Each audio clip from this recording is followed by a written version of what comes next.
एकदा जमीन तुमच्या पायाखालनं जर सरकली तुमचं अस्तित्वच राहत नाही. त्याच्यामुळे भूगोलाशिवाय इतिहास नाही.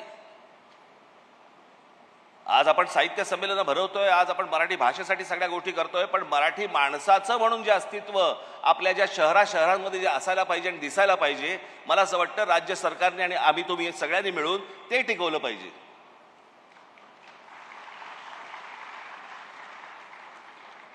नुसत्याच फक्त प्रगतीच्या नावावरती जर आमच्याकडच्या जमिनी फक्त जाणार असतील आणि आमचीच लोक जर समजा आमच्याच राज्यामध्ये बेघर होणार असतील, मला असं वाटतं त्याला विकास नाही म्हणत. तो विकास नसतो. आपलं अस्तित्व पुसण्याचा तो एक प्रकारचा डाव असतो. मला असं वाटतं ती गोष्ट प्रत्येकाने समजून घेतली पाहिजे की आपण नेमकं काय करतो आहोत. प्रत्येकाने ही गोष्ट जपली पाहिजे की माझ्या इकडे एखादी एवढी समजा 5,000 एकर जमीन एखाद्या कंपनीने विकत घेतली. कंपनीने विकत घेतलीचा अर्थ काय की त्या 5,000 एकर मधली सगळी कुटुंब गेली बाहेर. कुठे गेली, काय गेली माहिती नाही. जर समजा आपण ह्या गोष्टी जर जपल्या नाहीत, आपण आपलंच राज्य जर जपलं नाही, मला सगळ्याकडच्या, मला आज काय कुठचं तुम्हाला कॉन्ट्रोवर्शियल किंवा असल्या प्रकारची गोष्ट सांगायची नाही, पण मला असं वाटतं की साहित्य इतिहासातनं काही आपण बोध घेणार नसू. इतिहास न वाचलेला बरा.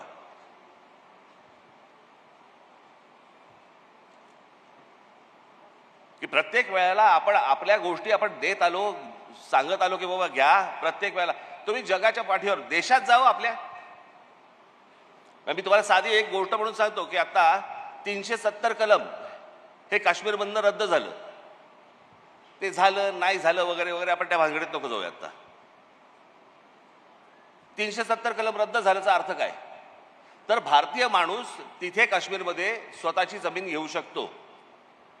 अजून किती जणांनी घेतली मला माहिती नाही. खरं तर पहिल्यांदा अंबानी आणि अदानींनी घ्यायला पाहिजेत. आता लोकांना विश्वास बसेल ना की बाबा जायला हरकत नाही. पण तुम्हाला गंमत म्हणून सांगतो, हे फक्त काश्मीर पुरता नाही आहे.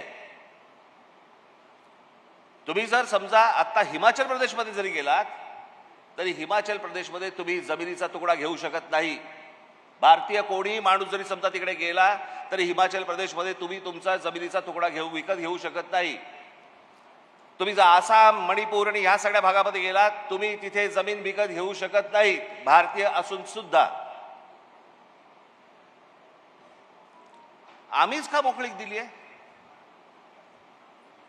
आमच्याकडेच या सगळ्या गोष्टी, तुम्ही या आमची जमीन घेऊन जा, तुम्ही या आमची जमीन घेऊन जा, हा जो प्रकार आहे, अहो तुमचं अस्तित्व टिकलं नाही. भाषा कोण टिकेल? तुम्ही जर असाल तर भाषा टिकेल नो. माझी उदयजी सावंत यांना विनंती आहे की मराठी भाषेबरोबरच मला असं वाटतं राज्य सरकारने आपल्या मराठी माणसाचं अस्तित्व देखील तसंच टिकवलं पाहिजे. ते टिकणार असेल तर मराठी भाषा टिकेल. उद्या ही अशी साहित्य संमेलन किंवा हे संमेलन आपण हे पुस्तक प्रदर्शनं भरवलेली आहेत. ही पुस्तक प्रदर्शनं, ही पुस्तकं आपण मुलांनी, नवीन येणाऱ्या मुलांनी वाचली पाहिजेत. मला असं वाटतं प्रत्येक गोष्टीमध्ये आपण जशी काट टाकतोय तशी साहित्यामध्ये देखील काट टाकली पाहिजे. आज माझी सगळ्या साहित्यिकांना माझी विनंती आहे, तुम्ही चांगलं असेल वाईट असेल काही असेल, पण मला असं वाटतं साहित्यिकांना मार्गदर्शन केलं पाहिजे. साहित्यिकांनी बोललं पाहिजे, साहित्यिकांनी सांगितलं पाहिजे, मार्ग दाखवला पाहिजे. तो राजकीय असेल ना तर काही असेल.